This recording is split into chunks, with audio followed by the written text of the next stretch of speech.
Ассалаумағалейкум, құрметті көрермен. Бүгінгі шығарылымда есе сақтау қабілетіңізге пайдалы итмұрын жайлы айтамыз. Итмұрынның құрамында Менделеев кестесінің жартысы бар деуге болады.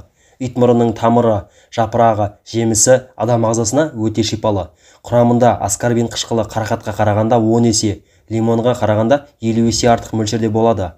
Сонымен қатар итмұрынның құрамында Б, К, Р дәрумендері тұқымында Е дәрумені, каротин, қант, сондай-ақ илік, пектинді, бояулық заттар, органикалық қышқылдар, минералды заттар, макро, микроэлементтер болады. Медицинада итмұрынды поливитамин ретінде ағзада дәрумендер жетіспегенде, атеросклерозға қарсы қан қысымы көбейгенде, қаназдыққа, иммунитетті көтеруге, сынған сүйекті тез бітіретін және бауыр ауруларын емдейтін дәрілік өсімдік ретінде пайдаланылады. Итмұрыннан тосап жасайды. Құрметті көрермен, арнамызды біршама адам тіркелмей көреді екен. Арнаға тіркелуді ұмытпаңыз, себебі алдағы уақытта шығатын көптеген пайдалы видеоларды жіберіп алмас үшін. Жемісін кептіріп, қыста тұмауға қарсы қайнатып ішеді. Итмұрын шайы антиоксиданттар, флавоноидтер, дәрумендер, С, К минералдарға бай. Диарея ауруы кезінде ішуге кеңес беріледі. Халқымыздың ежелден дәрі ретінде қолданылып келе жатқан өсімдіктердің бірі итмұрын. Ол республикамыздың барлық өңірлерінде, әсіресе таулы аймақтарда көп кездеседі. Итмұрынның 60-тан астам түрі болса, соның 13 түрі дәрі жасауға кәсіпорындарында қолданылады. Бізде кең тараған 4 түрі бар: қоңыр, қаралтылым, сопақша қызғылт, тікенді қара домалақ болып келеді. Осылардың барлығын дәріге қолдануға болады. Итмұрынды күзде піскен кезде жинап, жел қағып тұратын көлеңкеде кептіреді. Таза ыдыста ұзақ мерзімде сақтауға болады.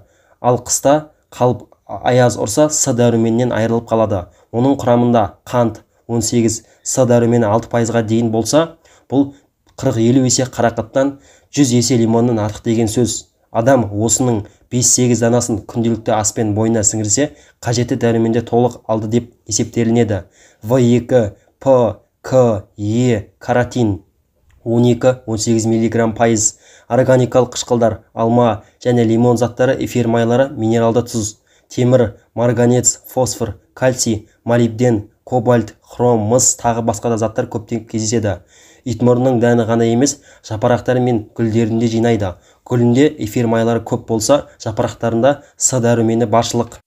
Күзде тамырын жинайды. Тамырын турап, бір ас қасығын жарты литр суға 10 минут ақырын қайнатып ішсе, бойдағы зат алмасуды реттейді. Жұмыс қабілетін арттырады, қан құрамын жақсартады, түрлі жараларда жылдам жазылуына ықпал жасайды. Сонымен қатар өтті айдайтын, зәрді жүргізетін, сұйық болып өтетін, іші тоқтататын туберкулездің алдын алады. Тәбетті ашатын дәрі десе де болады. Адам күн сайын 2 грамм ұнтақталған итмұрынды жеп отырса, сергектік сыйлап, жыныстық қабілеті көтереді. Ұнтақталған дәнді 5 минут ақырын қайнатып, термоста 30-40 минут ұстап шектеуді іше берген жағдайда есе сақтау қабілеті жақсарып, адам ағзаларының жасушалары септігін тигізеді. Осы орайда ескеретін бір жайт: аталған тұнбаны тістің арасынан өткізіп ішуге болмайды, өйткені тістің эмалын кетіретін қышқылдар бар. Адамның жұмыс қабілеті төмендеп, жылдам шаршайтын болса, қан құрамы өзгеріп, өкпеде туберкулез белгілері байқалса, бауыр, өт, қуық жұмысы ырғағы бұзылып, көңіл күй бұзатын болса, төмендегідей әдістерді қолданған жөн. Бір ас қасық ұнтақталған итмұрын дәнін 400 грамм қайнап тұрған суға салып, су моншасында 15 минут қайнатады. Бір тәулік бұқтырады. Осыдан әр жолы жарты стаканын күніне 2-3 рет ішеді. Балаларға бал қосылып бергеніңіз жөн болады. Итмұрын тамырынан ұнтақталған бір ас қасықты 500 грамм суға 15-20 минут ақырын қайнатып, жатырдан қан кеткен кезде астан бұрын 150 граммнан ішеді. Күніне 3 рет. Жатырда өспе, миома болған жағдайда ұнтақталған дәнінен бір шай қасық, бір ас қасық абиобдам, бір шай қасық бал, талшын ағашының жемесінен бір шай қасық, жұмыртқа қабығынан жарты шай қасық қосып, бәрін араластырып, күнделікті астан соң жеміс шырынымен ішеді.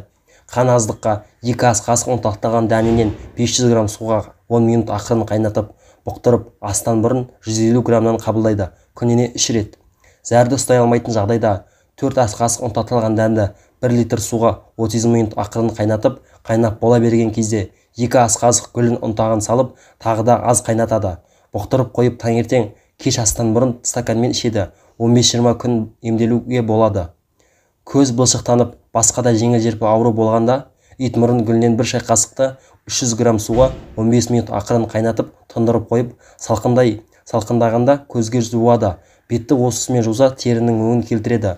Итмұрын құрамында П және С дәрумендері қыл тамырлардың сыну және жарылу мүмкіндіктерін азайтады, керілу және созылу мүмкіндіктерін арттырады. Ауырып, ем іздегенше ауырмайтын жол іздейік. Осымен бүгінгі шығарылым аяқталды. Арнаға тіркелуді ұмытпаңыз. Қазақ тілді қоғамды бірге дамытайық. Келесі кездескенше аман сау болыңыздар.